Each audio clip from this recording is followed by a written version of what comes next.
In the year 1950, one of the most opulent estates in America, a sprawling mansion perched on a hilltop overlooking the verdant valleys of Massachusetts, was left to rot. Shadow Brook, a castle-like structure crafted from the finest stone, its windows framed with intricate woodwork, its grounds boasting gardens that once rivaled European royalty, was abandoned. What had once been an awe-inspiring testament to wealth and power, an estate whose construction cost over $5 million, was now quietly decaying into the wilderness. The estate had been built with dreams of immortality, its creators imagining a family legacy that would endure for centuries. Instead, within just decades, the mansion's majestic walls began to crumble. The gates, once gold-plated and imposing, rusted. The grand staircase, once a symbol of elegance, now stood bare, its marble cracked and chipped. It was a sudden, shocking fate for a house so rich with promise. Built at the height of the Gilded Age, when America's elite flaunted their wealth through the construction of palatial homes, Shadow Brook stood as a beacon of high society's influence. Yet, by the time of its final abandonment, it had become a stark symbol of how quickly fortunes can fade, how even the most magnificent structures can fall into ruin.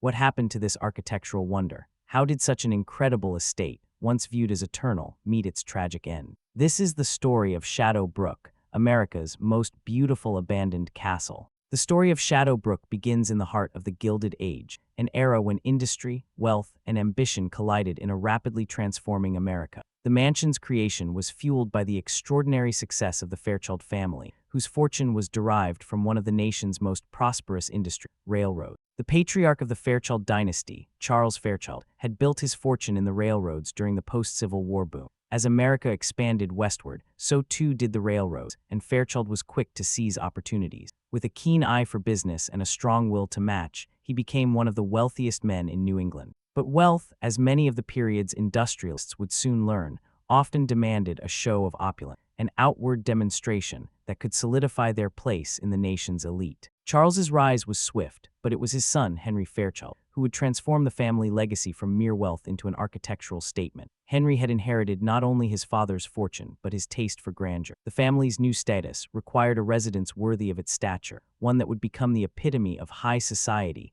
and embody the family's ascent to the pinnacle of New England's social ladder. Shadow Brook was conceived as more than a home. It was a symbol of everything Henry hoped to. He enlisted the finest architects, craftsmen, and designers to ensure that this estate would represent both his family's wealth and the American dream of self-made success. He envisioned it not just as a house, but as a monument to the Gilded Age's ideals of luxury, ambition, and permanence. The late 19th century in America was a time of rapid industrialization. Cities exploded in size, and new wealth flooded into the country from industries such as steel, coal, and, notably, railroads. This era of economic expansion created a new class of ultra-wealthy individuals who sought to distinguish themselves through grandiose mansions and estates, particularly along the northeastern seaboard. The Fairchild family was part of this rapidly growing class, sometimes referred to as new money, whose ambitions were not just to accumulate wealth, but to secure a place among the old money families who had long held the social reins of America. For these industrialists, their homes were more than just shelter. They were instruments of power and status. Building a mansion like Shadow Brook was a way of declaring one's place at the top of society, a testament to the ability to master the new industrial economy while still honoring the traditions of aristocratic luxury. The area surrounding Shadow Brook, nestled in the Berkshire Mountains, was an ideal location. This region had become a haven for the elite, attracting families seeking both seclusion and proximity to the cultural centers of New York and Boston. Here, the Fairchilds were not alone in their ambition. Numerous other industrial families had already constructed sprawling estates, some resembling European palaces, others designed as more modern retreats, but all aiming to embody the power and sophistication of their owners. Shadow Brook, however, was different. It would not merely be a retreat. It was conceived as a place where the Fairchild family could cement their place in American history. The mansion's design, the materials used, and the careful selection of artisans all reflected Henry Fairchild's desire for a lasting legacy. Shadow Brook would not just be a product of wealth, it would be a statement of eternal prominence. As construction began in the early 1900s, Henry's ambition expanded. The estate would feature grand, sweeping lawns, gardens filled with imported flora, and a mansion inspired by the castles of Europe, designed to echo the grandeur of royalty. The vision for Shadow Brook was clear, a home that would make an indelible mark on both the landscape and American history. But as Henry Fairchild poured resources into the estate's creation, he could never have foreseen how quickly that dream would turn into a tragedy. Shadow Brook's true test would not come in the elegance of its design or the splendor of its furnishing, but in its fragility under the pressure of a rapidly changing world. The design of Shadow Brook was a masterstroke of architectural ambition, blending the ideals of old European nobility with the emerging industrial sophistication of the early 20th century. When Henry Fairchild envisioned the mansion, he sought to craft a building that would reflect both his family's newfound wealth and the permanence of aristocracy. He turned to one of the most renowned architects of the time, a man whose name would become synonymous with Gilded Age grandeur, Stanford White. White, best known for his work on iconic New York City landmarks such as the Madison Square Garden and the Flatiron Building, brought his mastery of Beaux-Arts design to Shadow Brook. His vision for the mansion was one of scale and intricacy. Nothing about the design was meant to be understated. Inspired by the Gothic Revival and French chateau styles, the mansion's exterior was a striking blend of pointed arches, tall spires, and intricate stone carving. Its imposing turrets rose from the land like the towers of an ancient castle, with each corner punctuated by ornate sculpture that seemed to tell stories of forgotten eras. The structure itself was built from the finest stone, sourced from quarries that were only just beginning to be tapped by wealthy industrialists eager to display their taste for rare and exceptional material. Marble, granite, and sandstone were used liberally throughout, but it was the limestone imported from Europe that truly set Shadow Brook apart. The mansion's sheer size was staggering. Its walls stretched nearly 400 feet in length, with more than 30 rooms, many of which were designed for specific uses, from grand ballrooms to private libraries. Inside, the Fairchild spared no expense. The floor plan was open and expansive, designed to accommodate not just the family's day-to-day living, but to entertain the many guests who would come to visit. The Great Hall, with its vaulted ceilings and grand fireplace, was modeled after European castles, while the library, with its dark oak shelves and intricately carved woodwork, was designed as a retreat for Henry Fairchild himself. Stained glass windows depicting mythical scenes filled the mansion with colored light, while tapestries and paintings lined the walls, some by renowned artists commissioned specifically for the estate. The house's interior, however, was not merely decorative, it was designed for function as well. Modern technology for the time, electric lighting, central heating, and indoor plumbing, was carefully integrated into the structure, making Shadow Brook not just a relic of the past, but a forward-thinking residence that embraced the latest advancement. Yet for all the magnificence of its design, it was the gardens surrounding Shadow Brook that truly set it apart. The estate's landscaping was designed by the famed Olmsted firm, which had already transformed Central Park in New York City. The grounds were as meticulously designed as the mansion itself, with terraced gardens, fountains, and winding paths leading to hidden alcoves and private retreats. Imported flora from around the world filled the garden, from rosebushes to rare lilies, creating a paradise that was both a symbol of the Fairchild wealth and their desire to control nature itself. In the early years after the mansion's completion, Shadow Brook stood as a shining example of the Gilded Age's finest architectural. For visitors, it was not merely a house. It was a spectacle, a place where the beauty of design and nature seemed to come together in perfect harmony. But as with the wealth that had birthed it, the mansion's grandeur was not destined to last. Beneath the surface of this architectural marvel, cracks were beginning to form, cracks that would soon bring down the empire that had once been built to last forever. Despite its early success as a symbol of wealth and power, the design of Shadow Brook was not immune to the forces of change that would shape the 20th century. As the Fairchilds became more entrenched in their financial struggles, they found themselves unable to maintain the mansion's imposing structure. The lush gardens began to wither, and the lavish rooms grew cold and empty as the family's personal tragedy unfolded. One of the most significant blows to the mansion's upkeep was the sudden shift in tax laws during the early 1900s. With the rise of the progressive era and the growing focus on wealth redistribution, wealthy families like the Fairchilds found themselves targeted by new taxes that threatened to deplete their fortune. The tax burdens on estates like Shadow Brook, combined with Henry Fairchild's increasing financial mismanagement, set the stage for the mansion's decline. Though Shadow Brook was originally constructed as a family home and place of legacy, by the time the Fairchilds were forced to scale back their expenses, it had transformed into something far more costly than it had ever been intended to be: a burden. The fine materials, the imported furnishings, and the elaborate design of the mansion, all of these became increasingly difficult to maintain as the Fairchilds faced mounting debts and financial ruin. The mansion's grandeur, once an ideal of permanent prosperity, became a symbol of how fleeting wealth could be. For all the beauty and technological innovations that had been poured into it, Shadow Brook was ultimately unable to withstand the forces of economic change and personal misfortune. In just a few short decades, the mansion, once a masterpiece, began to fall into disrepair. The expensive marble and stone cracked, the once gleaming windows darkened with dirt and neglect, and the gardens that had once been a paradise became overgrown and wild. But even as the Fairchilds began to lose their grip on Shadow Brook, the mansion's architectural legacy endured. Though time and neglect would soon claim it, the design and vision of Shadow Brook remained a testament to the ambition of the Gilded Age, a period when wealth and beauty seemed destined to last forever. Behind every great estate is a story of human ambition, and Shadow Brook was no exception. While the mansion itself stood as a monument to the Fairchild family's wealth, its creators were not immune to the very forces of fate and personal tragedy that would later cause their empire to crumble. Henry Fairchild, the visionary behind Shadow Brook, was a man driven by a fierce ambition to ensure that his family's legacy would endure for generations. As a child of the industrial age, he understood the power that wealth and architecture could wield,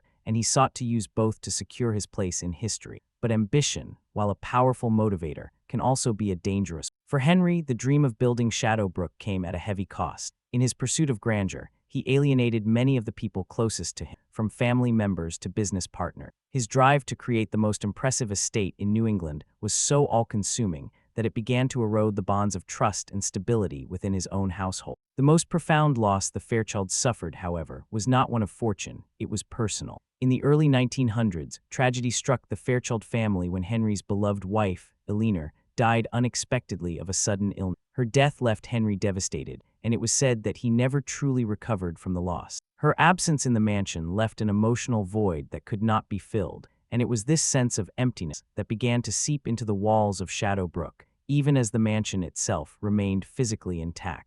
The emotional toll of this tragedy was compounded by Henry's growing financial troubles. As his fortune dwindled due to failed investments and rising tax burdens, his focus shifted from securing his family's legacy to simply maintaining the lifestyle they had once enjoyed. His ambition, once a source of strength, became a burden that only deepened the family's struggles. In the following years, the estate, once a hub of social gatherings and extravagant parties, grew quiet. The sprawling rooms, which had once echoed with laughter and music, now stood empty, their windows shuttered against the harsh winds of change. Visitors, once eager to be entertained in the Fairchilds' grand drawing rooms, stopped coming. The Fairchilds' circle of influence had begun to shrink, and the mansion, so full of promise, was now a shadow of its former self. Henry, now in his later years, grew more reclusive. His vision for Shadow Brook had been as much about personal immortality as it had been about wealth, and with the decline of both, he became increasingly despondent. The mansion that had once symbolized the height of American industrial power had become, in his eyes, a haunting reminder of all that had been lost. His health deteriorated,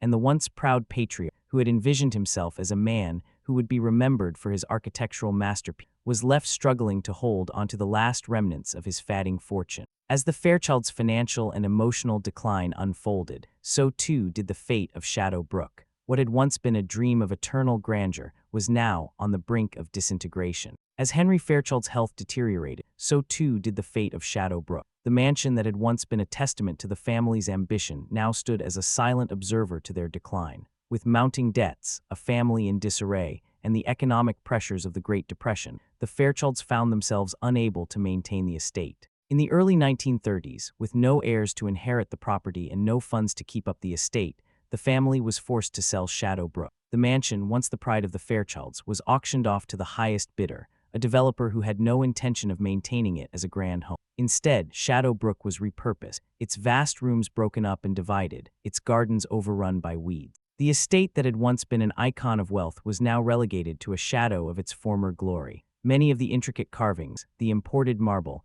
and the rarest pieces of art were auctioned off to cover debts. The grand staircase, once the centerpiece of the mansion, was disassembled and sold piece by piece. In the years that followed, Shadow Brook was passed through several owners, each with their own plans to restore it. But as the decades wore on, the mansion continued to deteriorate. The turrets, once majestic, were now cracked and worn. The once beautiful gardens were overtaken by brambles and vines. The grand hall, which had once been the site of lavish entertainments, was left to gather dust. Each attempt at restoration was met with unforeseen challenges, from financial constraints to the onset of the Second World War, which further delayed any meaningful preservation. By the mid-20th century, Shadow Brook had become an architectural ghost. What had once been considered one of the most beautiful estates in America was now a shell of its former self, left abandoned and forgotten in the Berkshire Hills. Yet even in its desolation, there was a beauty to Shadow Brook, one that spoke not just of the heights of human ambition, but of the inevitable decay that comes with time.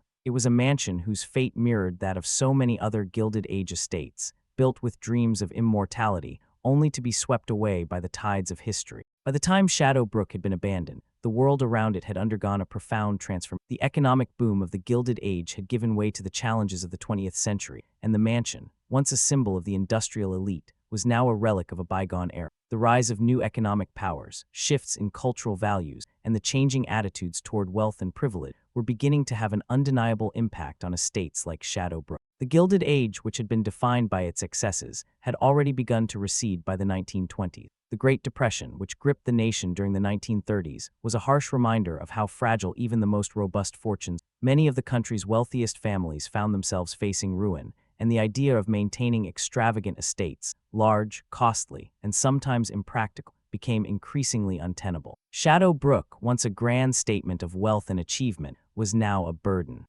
Even as families like the Fairchilds saw their wealth evaporate, America's social structure was shifting. The social elite who had once flaunted their wealth through mansions and lavish estates were now being replaced by a new class of industrial magnate, whose wealth was often more fluid and less anchored in traditional symbols of status. The old aristocracy that had built Shadow Brook and other estates like it was gradually being eclipsed by the rising tide of modernity, new industries, new wealth, and new values. The Fairchild family's downfall was not unique. As the country moved into the mid-20th century, many of the grand estates of the Gilded Age fell victim to the economic realities of the time. Taxes on estates increased, and the cost of maintaining such lavish property became prohibitively expensive. The cultural shift towards more practical, less ostentatious lifestyles further diminished the relevance of such architectural monuments. Shadow Brook, as magnificent as it had been, was no longer in tune with the needs and sensibilities of post-Gilded Age America. The nation was shifting toward a new kind of prosperity, one based on different ideals, efficiency, mobility,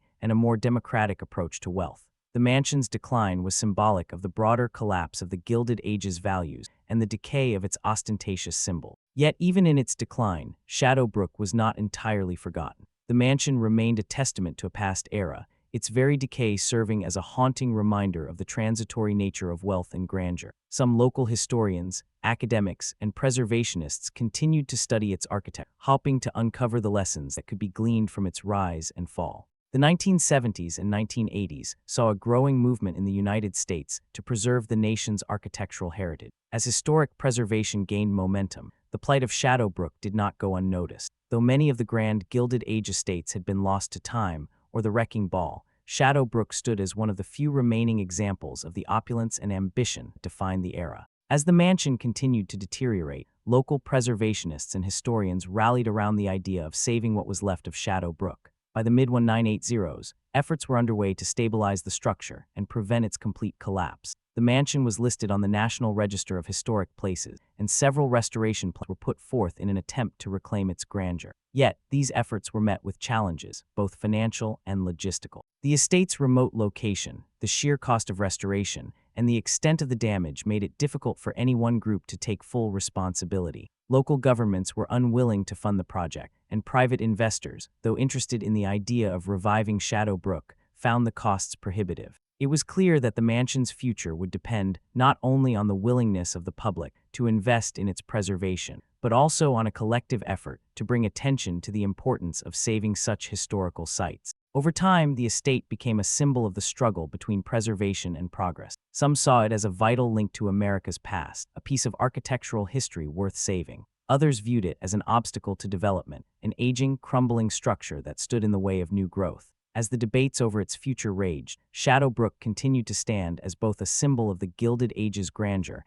and a reminder of its inevitable decline. In the end, Shadow Brook's restoration remained a complex, ongoing challenge, one that would require cooperation from both public and private sector, as well as a broader cultural shift towards the value of preserving historical monuments. Though the mansion's fate remains uncertain, its legacy lives on. It continues to be a point of discussion for historians, architects, and preservationists, and serves as a poignant reminder of the fragility of human ambition. As the 21st century unfolded, Shadow Brook's plight became emblematic of the larger challenges facing the preservation of historical estates across America. In the early years of the new millennium, the mansion's slow deterioration had attracted the attention of preservationists, local historians, and even tourists who marveled at the ruins of what was once a symbol of the Gilded Age's splendor. Despite its crumbling facade, Shadow Brook still evoked a sense of awe, a whisper of its former glory that drew people to its gates. The mansion had a strange, haunting beauty, and in its derelict state, it captured a nostalgia for a past that was slowly being forgotten.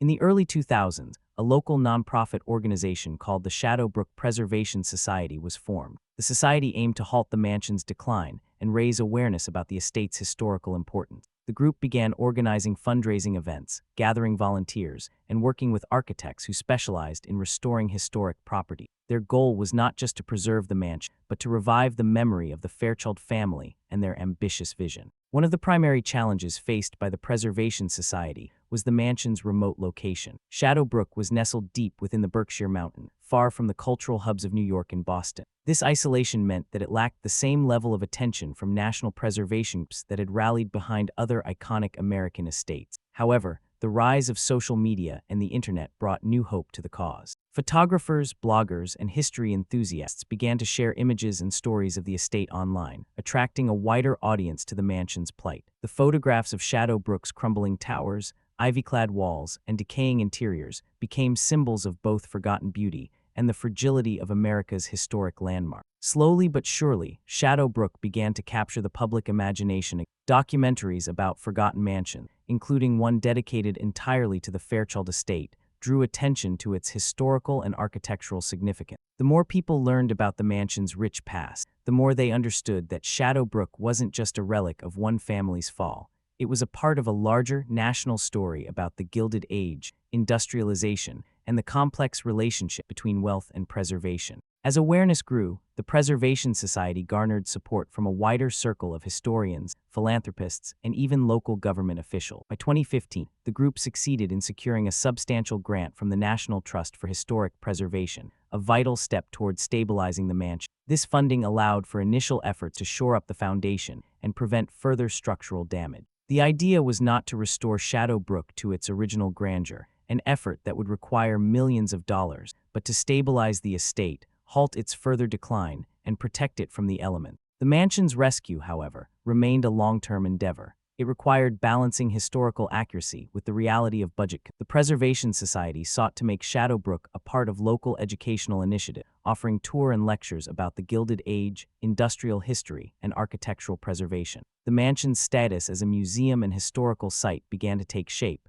but the fight for its future was far from over. Despite these early successes, Shadow Brook's future remained uncertain. By the late 2010s, the Preservation Society was confronted with mounting challenges, ongoing weather damage, costly upkeep, and the ever-present threat of development that loomed over the region. As economic pressures continued to affect local governments and private investors, the mansion's restoration seemed increasingly difficult. Though the mansion had become a well-loved symbol of local pride, not everyone agreed on its future. Some residents advocated for its full restoration, while others believed that the money would be better spent on other projects. The tipping point came in 2021, when the mansion's main building, which had been stabilized but not yet fully restored, was severely damaged during a particularly harsh winter. A portion of the roof caved in, and the structural integrity of the building was called into question. The collapse of part of the roof was a devastating blow, but it also brought much-needed attention to the urgency of the restoration project. News outlets and historians once again took to social media, rallying support for Shadow Brook's future.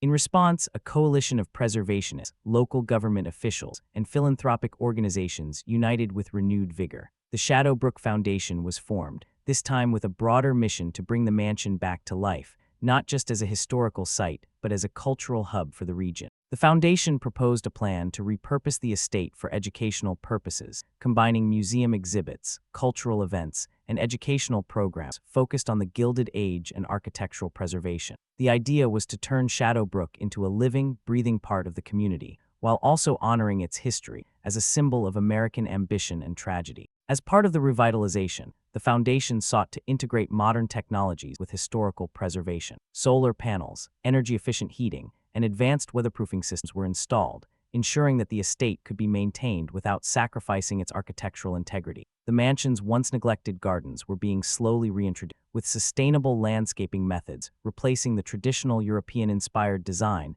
that had originally dominated the ground. By 2025, with the foundation's ongoing efforts, the future of Shadow Brook was looking brighter. While the mansion would never return to the same level of opulence it once held, the project had managed to bring it into the modern era. It was no longer just a decaying ruin in the Berkshire Hills. It had become a symbol of resilience, education, and the importance of preserving America's cultural heritage. Shadow Brook was no longer merely a testament to the fleeting nature of wealth and power. It had become a place where the past and present could coexist, where lessons about history, architecture, and the preservation of legacy were brought to life. The Fairchilds' dream of immortality had been nearly destroyed by the very forces they had hoped to conquer. But in the end, it was these same forces that led to the mansion's rebirth. As we look upon the ruins and the slow but steady restoration of Shadow Brook, we are reminded of the fleeting nature of wealth, the persistence of human ambition, and the undeniable power of history to shape our understanding of the present. Shadow Brook was born from the dreams of the Gilded Age, an era that celebrated ostentation, excess, and the pursuit of immortality through stone, steel, and marble. Its creators, the Fairchilds, sought to build not just a mansion, but a legacy that would endure across generations. And for a time, they succeeded. Their mansion was a beacon of the heights that could be reached when wealth, power, and vision aligned. But the story of Shadow Brook is also a sobering reminder of how fragile such legacies, built with the ambition to withstand the passage of time. Shadow Brook itself was subject to the very forces of time it had sought to conquer. The Fairchilds' personal tragedy, combined with changing economic and social forces, meant that what was once the epitome of American grandeur quickly fell into disrepair. And yet, even in its decline, Shadow Brook endured, a monument not just to its creators, but to the inevitable shifts in society that affect all of us. Today, as the mansion finds new purpose through the efforts of passionate preservationists, historians, and the community, it stands as a testament to the resilience of both the building and the human spirit. Shadow Brook is no longer a forgotten relic of the past, but a living lesson in the importance of heritage and preservation.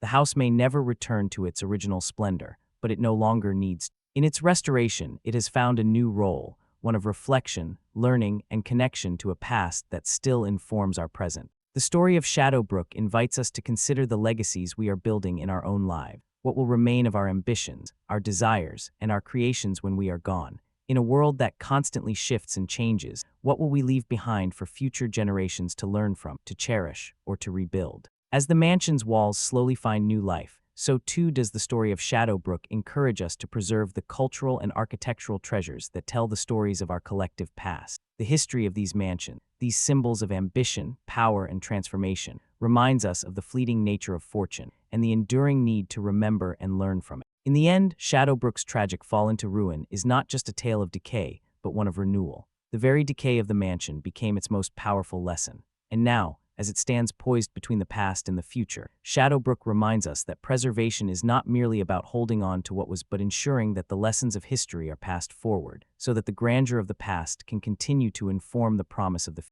If this story of America's forgotten mansions and the legacies they carry expanded your understanding of the Gilded Age, thank you for watching and for keeping history alive, one house at a time.